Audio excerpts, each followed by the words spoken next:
Father Tom Ryan, welcome to the show. Pleasure to be here. So you wrote a book called The Sacred Art of Fasting. Before we get into what makes fasting sacred, let's talk about the health benefits, because there's a lot of talk. People are doing fasting today for health benefits. So what are some of the health benefits of fasting?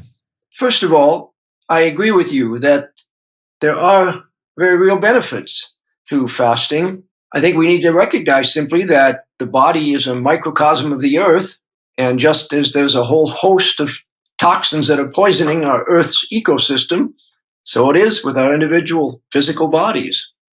Especially challenged in our era, in which previously unknown, unique synthetic chemicals and so forth are being developed and tried out on us in different foods, fasting allows the body to rest, to detoxify, and to heal.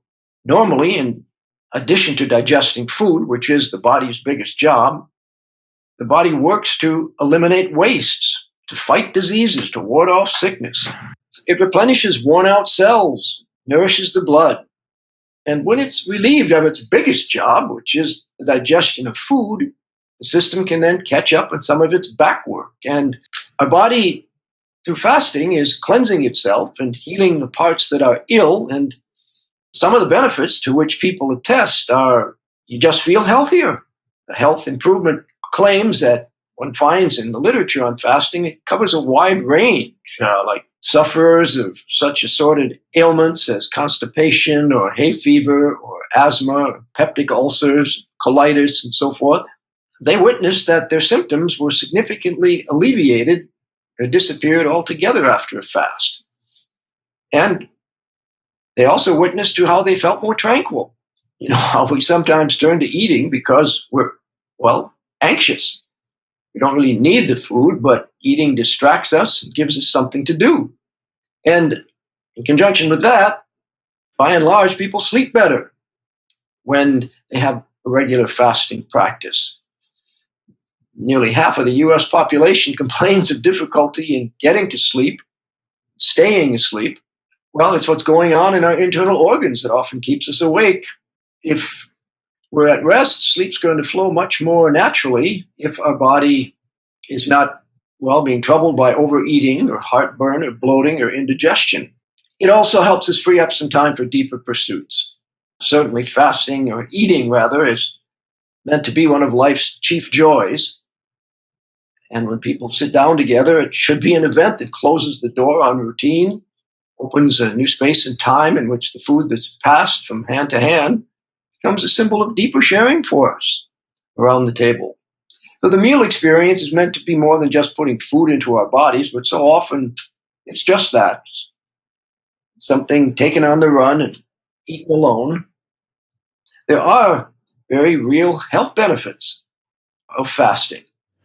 So there's been a lot of attention to the benefits of fasting to the physical body. But what a lot of people, maybe fail to recognize or remember is that fasting is actually a spiritual discipline that cuts across religions, and it's been around for a long time.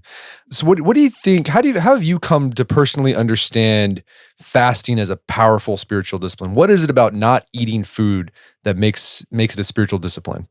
That's a good story. I had taken a leave, I would have to say, like most other members of my church, from fasting and abstinence as regular disciplines of the spiritual life. And this was back in the 1960s and 70s. And my first assignment after being ordained as a Catholic priest in 1975 was to the Catholic Student Center at Ohio State University in Columbus. There was, in my first year there, a day of fast for world hunger, sponsored by the university campus ministry, provided me with a new experience in fasting. I have to say it was the first time I'd ever gone a whole day without food. There was a prayer vigil that evening at which people gave the money that they would have spent on food that day. Half of it went to a neighborhood soup kitchen for the homeless. The other half went to the organization Bread for the World. Well, something in that experience touched my heart and left me with intimations of power in fasting that I wanted to explore further. So I began to keep my eyes open for books about fasting. It was a revelation to me that so many of the things people said in these books had no necessary or explicit connection to God. There was obviously a significant side to this practice that I had simply missed, and the things I read only deepened my interest. What was I reading? Well, several reasons that repeatedly surfaced in this literature at the time related to what is most often cited as a motivational factor in fasting, namely body ecology.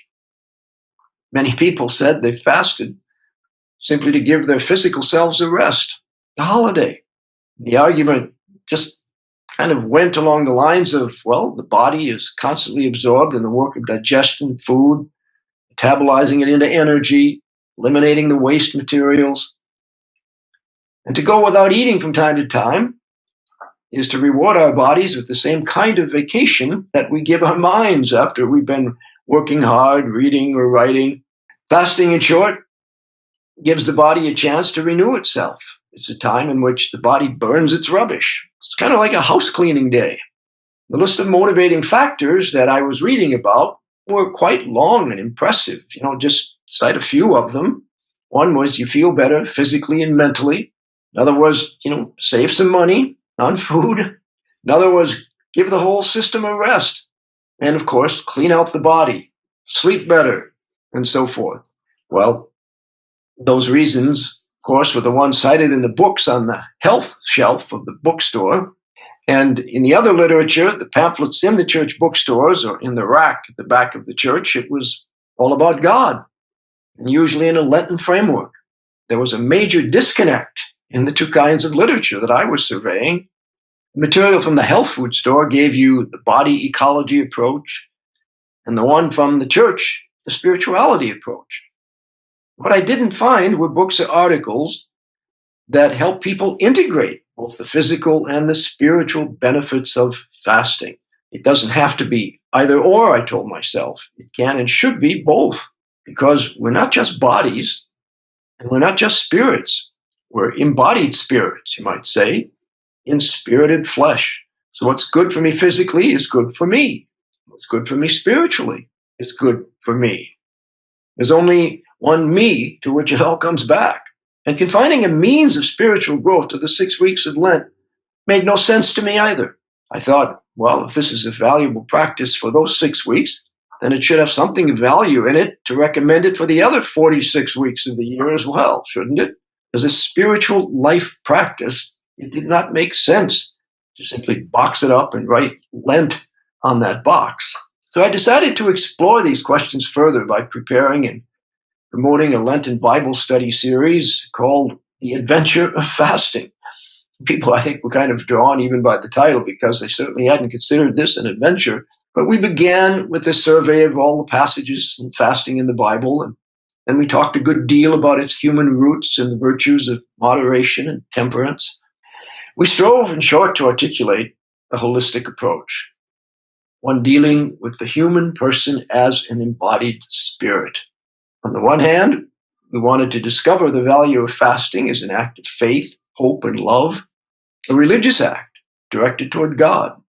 We saw in the tradition how people fasted to focus the heart, turn to it as a behavior that clears away the 1,000 little things that clutter the mind, and we saw it as an action that renews contact with God, kind of like removing the rust and corrosion from the car battery, say, to enable the current to flow more freely. And on the other hand, we also wanted to recognize the physiological dimension of it. If there is a lot of clutter and excess that could be removed from our bodies with benefit, and unable to find a holistic resource on the subject that dealt with fasting as a seamless unity, I wrote my own, entitled it Fasting Rediscovered, a guide to health and wholeness for your body spirit.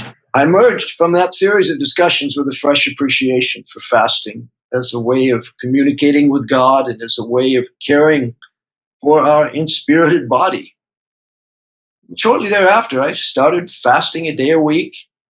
It was the beginning of a journey that continues to the present, one in which my own practice has been enriched and challenged by what I've learned from fasting in other religions. Well, I'd like to get into some of the details about how other religions practice fasting. But you've mentioned a lot of the health benefits of fasting, but you also argue there's a spiritual dimension. Like, what are the spiritual benefits of fasting that you've found? Like broadly speaking. Always when we voluntarily go without food, it's because something else is more important to us. It might be an early departure, a slim waistline, or a feeling of physical well-being. When it's done as a religious act, say in the Christian tradition, at the heart of it is simply this: God, you're number one for me. You're more important than life itself, which food symbolizes for me. And the fast brings home to me in a real and concrete way that God is the essential source of all life and well-being. Focus away from food to God is deliberate. Yes, these other goods are important. Yes, I need them. But all the needs in my life, if traced down to their deepest core, are rooted in my single greatest need, which is for fulfillment from the hand of my Creator. So from time to time, I, can forget just which needs are the most important, and my priorities become confused, and fasting cuts through the drift and ambiguity, kind of like a meat cleaver coming down on a butcher's table. It's a concrete, decisive act that says, you, Lord, you're the still point in my turning world, and please don't ever let me forget it. So for you, I will upset my routine today of 3 meals because you're the God I worship, not my work or my routine, which becomes all too important for me sometimes. For you, I'll give up meeting my colleagues and friends for lunch today because even though I need them and like them, the love and acceptance I need from them is only a reflection of the love and acceptance I need from you. For you, I'll live with these hunger pangs today and let them speak to me in my deepest hungers. Our hearts are restless, Lord, until they rest in you. Some of the values, I think, that the major religions express in fasting as a spiritual practice is that fasting as abstention from food and drink for a designated period of time is intimately connected with religious observance. And the religions that practice fasting encompass the vast majority of people on the planet, from Buddhists, Christians, Hindus, Jews, Muslims, Native Americans, and so forth.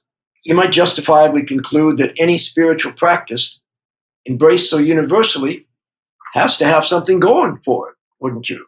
When you look at fasting in the different religious traditions of the world, there's a wider field of values that emerges. Not only physical and mental purification are there, but other values too, such as self-restraint, social solidarity, penance, attunement to God. And it doesn't take long to see that certain values underlying the practice emerge as commonly acknowledged and shared amongst the religions. In the religious experience of humankind, fasting has always been a prelude and a means to a deeper spiritual life. Failure to control the amount we eat and drink disturbs the inner order of our embodied spirit. So fasting is a choice to abstain from food at certain times in order to put our attention on something more important to us than ourselves or our sensory appetites. As a religious act, fasting increases our sensitivity to that divine mystery always and everywhere present to us. It's a passageway into the world of spirit, inviting us to bring back a wisdom necessary for living a fulfilled life. It's an invitation to awareness, the call to compassion for the needy, the cry of distress, and even a song of joy. It's a discipline of self-restraint, a ritual of purification, a sanctuary for offerings of atonement. It is a wellspring for the spiritually dry, a compass for the spiritually lost, and inner nourishment for the spiritually hungry. Remarkable, isn't it, to note how in every culture and religion in history, fasting has been an instinctive and essential language in our communication with the divine. It is. And let's get into how the various world religions practice fasting and what it means to them. So let's start with Judaism, because that's what you start off in your book, The Sacred Art of Fasting. What role does fasting play within Judaism? Well, for Jews, one of their key reference points is Moses' fast of 40 days and 40 nights, talked about in the book of Exodus, and how Moses' fast established a unique connection between fasting in the presence of God, and from this event sprouts the Mosaic law and the need for purity in the presence of the Lord. And the Torah lists a number of reasons for fasting, namely means of purification, means of showing self-humiliation, symbol of mourning after death, repentance for sins. The symbolism of fasting in the Torah has many faces, but all were done with a specific purpose. No act of fasting was done with the intent of merely denying the body itself, but rather as an expression to God of true intent. And in terms of how that translates into concrete practice, well, fasting is obligatory for all Jewish adults. And there are two major public fast days, about 5 minor public fast days, and of course, private days of fasting. The two major public fast days, Yom Kippur, or the Day of Atonement, and Tisha B'Av.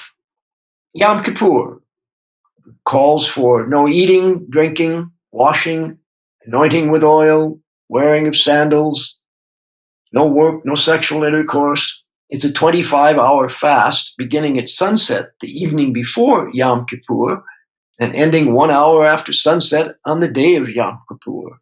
Fasting on Yom Kippur is a repentance for the wrongs Jews have committed against God in the past year.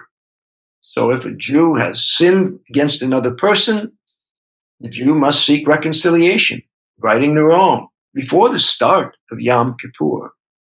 And as for Tisha B'Av, there are the same requirements as for Yom Kippur, namely that the fast commemorates, in this case, the destruction of the Temple of Jerusalem. And there are also 5 other minor fasts in Jewish practice commemorating some national tragedy. These are times of purification, repentance, reconnection with God.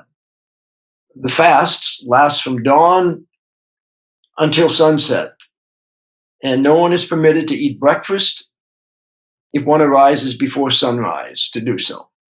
But one is permitted, rather, to eat breakfast, if you arise before sunrise to do so. Well, what are some of these minor fasts?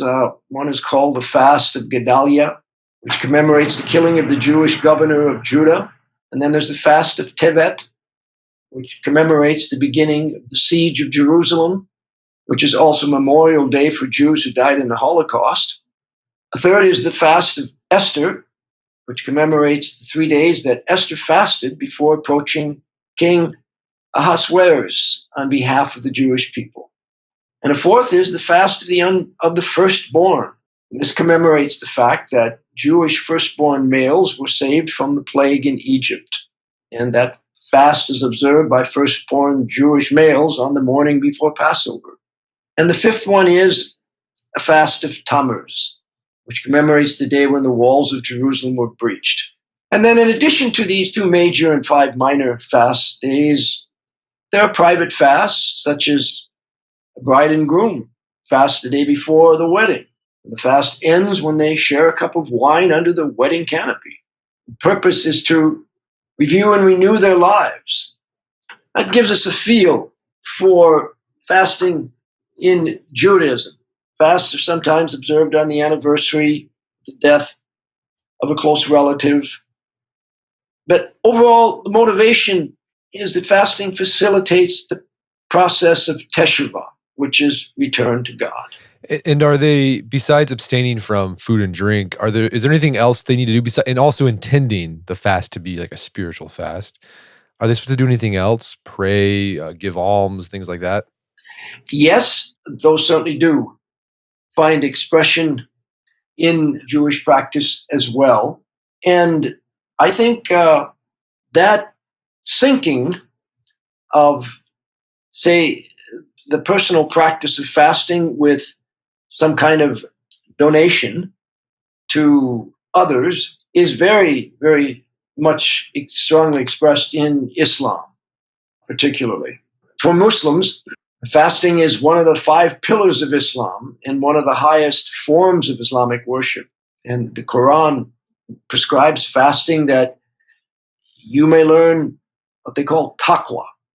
And taqwa is translated as self-restraint, piety, or Allah consciousness. Taqwa is derived from a word meaning protective shield. And those who achieve taqwa will gain the good of this life and the hereafter. Fasting is a means for people to protect themselves against evil and wicked motives.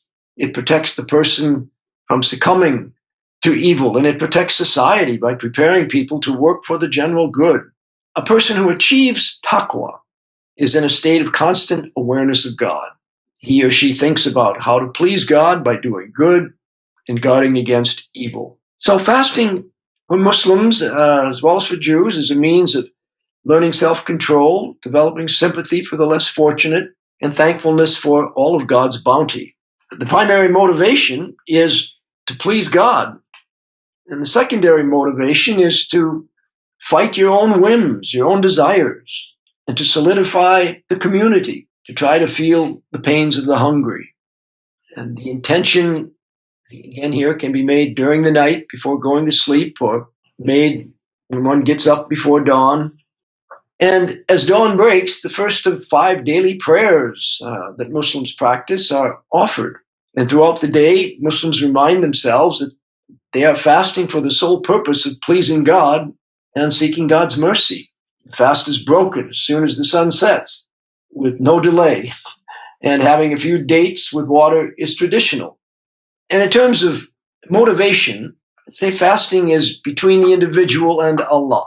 In denying one's desires during the fast, and because Allah watches, the faster is forgiven his or her sins as long as their fasting is done out of true belief. So a Muslim who fasts attains Allah's watch over him or her, which keeps them away from evil. But there's a strong social dimension to the fast among Muslims. Individual and personal spiritual development is not the purpose of fasting in their holy month of Ramadan. The spirituality is communal. There's no going off to a mountaintop or forest retreat or desert monastery to develop a personal relationship with God alone. The fasting is to happen in the streets, in the homes, and places of business. And this communal spirituality and solidarity are expressed through a social network in which resources are made available to help those who are left without protection or support in society. Resources are made available for those who lose their means of livelihood or are incapacitated, those who can't earn enough to meet their needs. This heightened sensitivity to the plight of unfortunates in the community is very much a direct result of fasting in the Muslim tradition. When a faster feels hungry, well, she's more mindful of those who are always hungry. The social dimension of Ramadan is manifest at each sunset each day. It's a common practice for Muslims to break the fast with dates after the custom of the Prophet Muhammad, and that's followed by a sunset prayer, since everyone who eats the evening meal at the same time, people are always gathered in each other's homes to share the meal. After the 30 days of fasting at the end of the month of Ramadan, the month is observed with a whole day of celebration called Eid al-Fitr. And on this day, Muslims from around the village, town, or city gather in one place to offer a prayer of thanks. It's traditional to wear new clothes, visit friends and relatives, exchange gifts, eat delicious dishes, specially prepared for the occasion. Outside Ramadan, there are other times recommended for voluntary fasting, following the traditions of the Prophet. Among them are Mondays and Thursdays of every week, a few days in each of the 2 months, heralding the coming of Ramadan, and on the 6th day following the festival of Eid al-Fitr.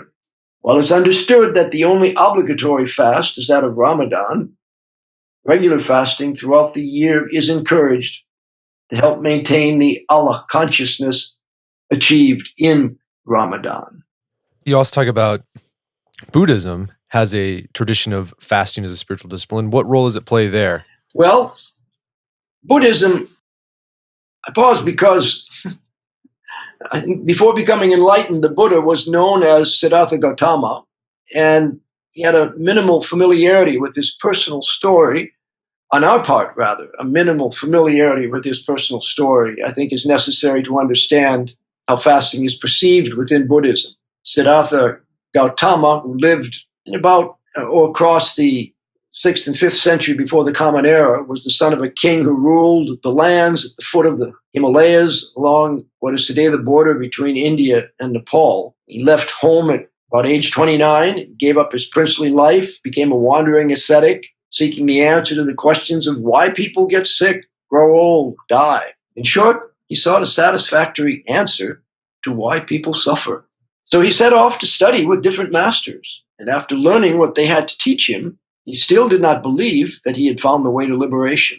And when he encountered 5 mendicants along the way one day, he was inspired once again to take up the ascetic life and practice difficult austerities, among which were fasting.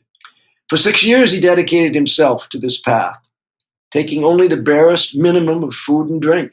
Physically weakened and emaciated, he decided in the end that this was not the way to liberation. And he remembered an earlier experience in his life when he had sat under a rose apple tree and attained firmness of mind through meditation. And he reflected that this was the true way, and he must return to it. Path of meditation. So to follow this path, he realized, would require physical and mental strength, and that he must eat and drink for nourishment. So, yes, given the experience and conclusions of the Buddha about the extremes of asceticism, one would expect to find the value of moderation firmly ensconced in Buddha's spiritual practice, and such is the case. There is an appreciation for the contribution that fasting can make as a method of purification and as a method for practicing self-control, but care is taken to avoid extremes. All the main branches of Buddhism practice some periods of fasting, usually full moon days and other holidays. Fasting is a method for practicing self-control for Buddhists, a method of purification. And depending on the tradition, fasting usually means abstaining from solid food with some liquids allowed. Buddhist monks traditionally have no solid food after the noonday hour. Some monks fast as a method of freeing the mind. Others fast to aid yogic feats like generating inner heat. Such would be with the Tibetan Buddhists. So there is a difference of practice there among Buddhists, and it is one moderately engaged with. Let's talk about Christianity, because that's, you're a Catholic priest, so that's where you're coming from. And I thought it was interesting, you pointed out in the book that in the New Testament, Christ doesn't talk much about fasting. He fasted. That's how he started his ministry, 40 days, like Moses. But then after that, he didn't really talk too much about it, mentioned it a few times. But despite him not talking too much about it, it's become a spiritual discipline within Christendom. So for Christian, what's the purpose of fasting? I would say, as you note, on the face of it, that Jesus, as well as one of his main followers, the Apostle Paul, refrained from making it a requirement of their followers. And Jesus explained that seeming paradox in his response to a question about why his disciples didn't fast, like those of John the Baptist. And his response was, well, the wedding guests cannot mourn as long as the bridegroom is with them, can they? But he said, the days will come when the bridegroom is taken away from them, and then they will fast. And fasting will then be a recognition of something new that is already set in motion, though not yet completed, namely the reign of God in our midst. And during this time, his faithful in mystical union with their Lord wait with quiet joy and busy hands in vigilant preparation and deep longing for his return and the fulfillment of his reign. That, I think, is one of the primary 3 major themes in the history and practice of Christian fasting, namely mystical union and longing for fulfillment. Another major theme in Christian practice we might call liberation through discipline. And here we enter the penitential motif, which is probably what people associate most strongly with Christian fasting. Penitence is always oriented toward freedom and liberation, though this has not always been clearly grasped. In Christian faith, penitence is not about expiating sin, for that acquittal has already been granted. We tend to think that God will love us if we change, but God loves us so that we can change. And penitential practice and discipline enable us to appropriate and make real in our life the freedom given through grace. They help us readjust our priorities and remind us where our real treasure lies. The entire tradition of monasticism in Christianity, for example, bears witness to this. The preaching of the church fathers is clear that whatever saving is realized through one's fasting belongs to the poor. And Gregory the Great preached, the one who doesn't give to the poor what he saved but keeps it for later to satisfy his own appetite does not fast for God. So Augustine, another of the great early teachers, for him, fasting of any kind, if it's to elevate the soul, has to fly on two wings: prayer and works of mercy. Fasting, if we were to reclaim the best elements of the tradition, I would say that the church in every age has to interpret these old truths in new, fresh forms. And in our age, the climate of spirituality is holistic, incarnational, and practices are embraced due to their liberating, life-giving potential rather than being aimed at punishing the body or compensating for guilt. It's not just for Lent, but it's for Christian life. So if prayer, fasting, works of charity, and justice form the core of Christian life and are inextricably linked, how can any one of them be quarantined to just one season of the liturgical year? They're all essential elements of Christian living throughout the year. And of course, in Christian practice, it accords priority to that day in the week when Jesus revealed God's immeasurable love for us, namely Friday, the day in which he died on the cross. A valuable point of reference here is the pattern in the early Christian centuries. Fasting was generally understood as abstinence of all food until evening, or just one meal a day, from after supper the evening before up until supper the next day. And it also has found meaningful expression in preparation for receiving the Eucharist. Foregoing whatever meal precedes Sunday worship creates a psychic as well as physical space within. And when something or someone greater is coming our way, we're generally willing to put the eating on hold, and that's the whole point there. But as I've noted, its approach is holistic. I'm not just a body and a soul, two things, but I'm an inspirited flesh, one reality. So it's a flexible instrument of the spiritual life that can be worked with creatively.